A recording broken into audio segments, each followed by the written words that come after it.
Para encerrar, então, essa parte teórica, só para recapitular mesmo, tá? Para encerrar a parte de potencial, então a gente já vai ficar a partir de amanhã. Amanhã eu já vou passar a lista para vocês. Amanhã eu vou dar sequência para a matéria nova, tá? Amanhã eu vou resolver os meus exercícios. E da lista que eu vou passar, eu vou resolver alguns e vou sugerir outros para vocês resolverem. E aí eu marco uma aula de revisão, de dúvidas, perdão, antes de vocês me entregarem a lista, tá? A lista vai ser pré-prova, beleza? Então eu já defini qual é o assunto de prova. Eu vou passar bonitinho no grupo depois, mas é esses dois primeiros capítulos. Fechou já a prova da segunda etapa, beleza? E aí eu vou passar uma lista de exercícios contemplando esses dois capítulos. Vou selecionar alguns para vocês me entregarem, postarem na plataforma e vou resolver os outros, beleza?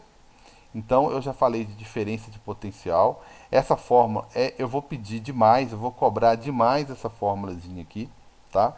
Isso aqui é uma, duas questões de prova tranquilamente, tá?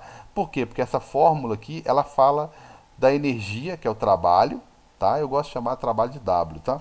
É hábito já, né? Porque peguei o hábito do livro, porque o T maiúsculo geralmente é temperatura, né? Então, o que que eu fiz?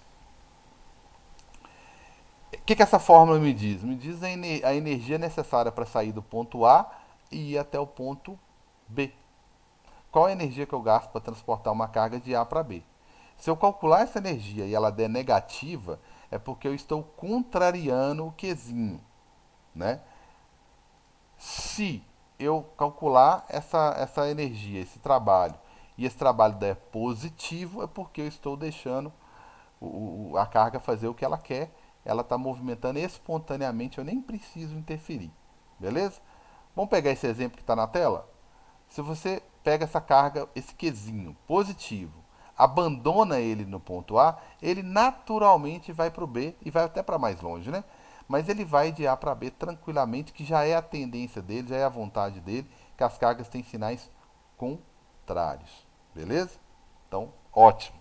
Se você tentar fazer o contrário, trazer essa carga, esse Qzinho positivo de B para A, isso não acontece espontaneamente, isso acontece forçado e é você que vai ter que fazer isso.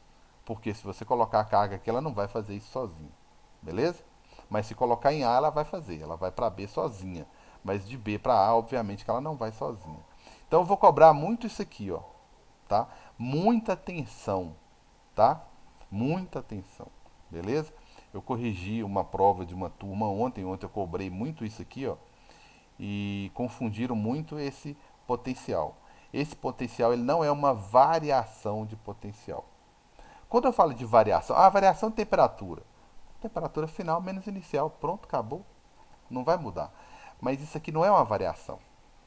Eu posso pedir para você calcular o VAB ou o VBA. Ou você vai, se eu falar, gente, calcule o trabalho, a energia para ir de A para B. Você vai fazer o potencial de A menos o de B. E se eu pedir para você ir de B para A, você vai fazer o contrário. Vai fazer o de B menos o de A. Por isso que dá negativo em algumas situações. Beleza? Então, eu falei sobre isso aí. Eu gosto muito disso aqui. Isso aqui eu vou falar muito, mas é no próximo capítulo, no próximo volume, que é o volume 3, que é a parte de circuito elétrico mesmo, de acender uma lâmpada, de discutir melhor a voltagem da minha tomada, por exemplo. A minha tomada é 110, Carlos. O que significa isso? É o potencial, é o que você estudou. Eu acho importante falar sobre isso nesse capítulo aqui, tá? Mas a gente fala mais no próximo. Então, 110 volts significa o quê? Que eu estou fornecendo 110 joules para cada 1 coulomb ir lá e acender a lâmpada. Ou seja, estou dando 110 joules de energia elétrica para os elétrons, né, para 1 coulomb levar lá na lâmpada, ok? E converter isso em energia luminosa. É isso que eu estou fazendo, tá? Então, tá aí. Se eu pedir para você calcular o trabalho de A até B, é o potencial de A menos o potencial de B. Beleza? Até agora falei de campo não uniforme, né? Campo gerado por um corpo só, né? Ou dois, né? Agora, quando eu tenho vários, né, uma placa negativa, uma placa positiva, aí eu tenho um campo uniforme, tá? A fórmula utilizada são diferentes. Olha a fórmulazinha que eu uso, tá? Não, essa daqui até que é igual, tá? Deixa eu abrir um parênteses. Essa daqui, ó. Eu tenho duas formulazinhas. Deixa eu mostrar rapidinho aqui, tá? Duas fórmulas.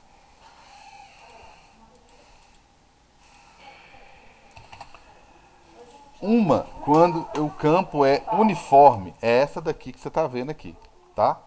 Essa daqui é sempre quando o campo é uniforme, que é a diferença de potencial de A para B, que é igual ao campo. Eu só posso usar quando o campo for uniforme, essa daqui, ó, tá? Senão eu vou errar feio a questão.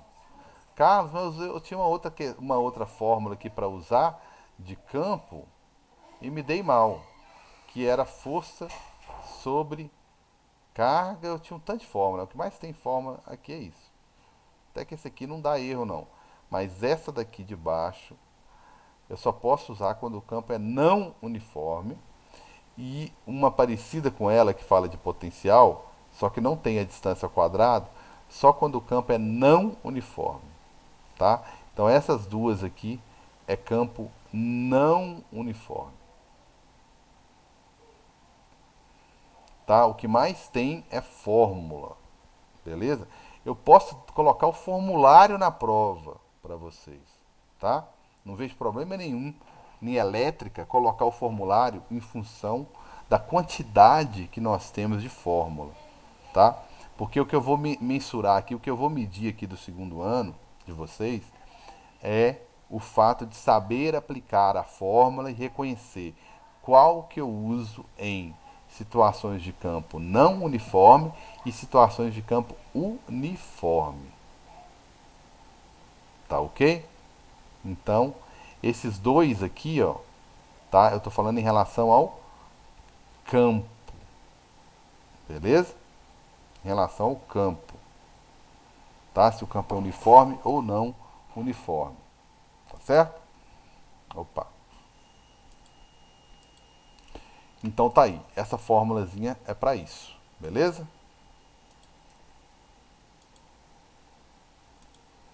Campo uniforme, tá aí, tudo bonitinho. Campo não uniforme ou potencial gerado por uma carga, né? Por um campo não uniforme, acabei de colocar lá, tá certo? Já falei sobre isso, né? Que é o potencial dentro da esfera. Lembra que eu falei de blindagem eletrostática? Por que ele não toma choque dentro do carro?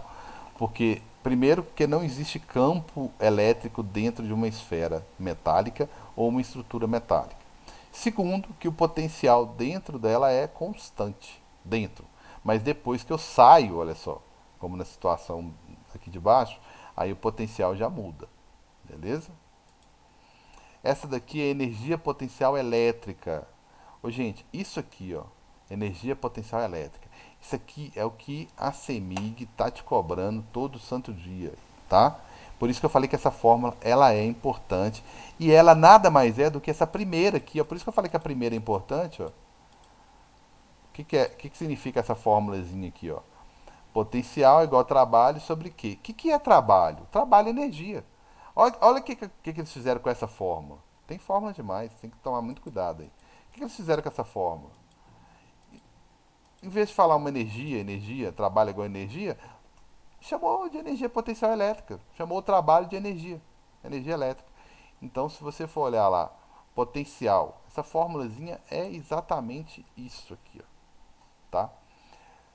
Potencial, né, de A até B, sei lá, é trabalho, né, sobre carga, né? Então, quando eu falo que sua tomada é 110 volts, eu estou falando que sua tomada ela pode fornecer 110 joules, né? Ela irá fornecer para cada 1 coulomb, beleza? Então, no lugar de trabalho, que é variação de energia, ele colocou energia elétrica. Ou melhor, energia potencial elétrica no lugar de trabalho. Só isso. Né? Então ficou V, que é igual a energia potencial elétrica para transportar a carga. Aí ele foi lá e isolou ainda, colocou aqui, ó, energia potencial. Fica parecendo que é outra fórmula, não tem nada disso. Energia potencial, então é o quê? É só multiplicar cruzado aqui, é o potencial da sua tomada, por exemplo, vezes a carga que você está transportando. Só isso, gente. Só isso. Ficou parecendo que inventou outra fórmula? Não. Eu corrigi uma prova de uma Esse turma, V vai ser a diferença de potencial, a né, cara? diferença de potencial. Daqui no próximo livro, no livro 3 eu já estou chamando ele só de V. Né? Eu vou estar falando que ele é uma diferença. Quando você pega uma pilha, na pilha tem polo positivo e polo negativo. E quando você vai colocar ele em algum aparelho, tem lá, na onde que é para você colocar o polo, qual que é a posição certa. Na onde que fica o polo negativo, na onde fica o positivo. O que é aquilo ali? Uma diferença de potencial. O polo negativo da pilha é o zero. E o polo positivo da pilhinha comum é 1,5. Então tem uma diferença de potencial de 1,5. Só que tem hora que a gente vai. Nosso hábito é ficar abreviando as coisas, né? Você e agora VC na mensagem, né? Então a gente costuma, em vez de falar diferença de potencial, falar voltagem, V. Tensão. Qual que é a tensão da pilha? 1,5. Você sabe que é 1,5 de um lado, zero do outro. Por isso que a carga movimenta, que ela sai de um nível de maior energia para um de menor. Só que ele não fica repetindo isso toda hora, né? Então, esse potencial aí é justamente isso, essa tensão, né? Essa voltagem, esses volts, tá certo? Então, como eu estava dizendo, numa turma eu estava resolvendo, corrigindo uma prova e vi que o pessoal confundiu muito essa primeira fórmula aqui, tá? Com essa primeira, com a segunda, com essa segunda aqui. E na verdade elas são idênticas, né? Na verdade é a mesma coisa, é uma interpretaçãozinha um pouco melhor aí. Tranquilos? Então, galera, no mais, aquele abraço. Próxima aula a gente já vai para exercício para finalizar o conteúdo de elétrica, tá? E aí só na véspera da prova uma aula de revisão. Tranquilos?